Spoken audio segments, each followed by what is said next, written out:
Happy birthday to এই you. এই দাঁড়াও এই ভিডিওটা বন্ধ কর, বন্ধ। Happy happy happy anniversary day.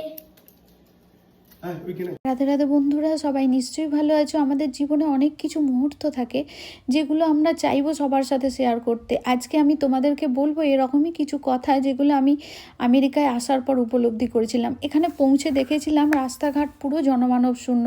এটা দেখে যখন নিজেকে অনেকটা অভ্যস্তই করে নিচ্ছিলাম, তারপরেই আবার লাগলো দ্বিতীয় শখ।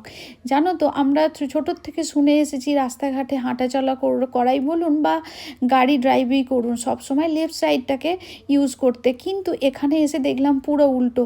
এখানে সব সময় রাইট সাইডকে ফলো করতে হবে, এমনকি গাড়ির স্টিয়ারিং পর্যন্ত লেফট সাইডে। কি আজব দেশ রে বাবা। তারপর শুরু হলো কারেন্সি চেনা। এতদিন যে টাকা পয়সা চিনে এসেছি তার কোনো অস্তিত্বই নেই এখানে। আবার নতুন করে ডলার চিনতে শুরু করলাম। কিছুটা সময় নিয়েছিলাম এই ডলার চিনতে, তারপর ধীরে ধীরে সেটা ঠিক হয়ে গেছিল। এরপর যে সব থেকে বড় সমস্যাটার সম্মুখীন হয়েছিলাম সেটা হচ্ছে বাচ্চাদের পড়াশোনা।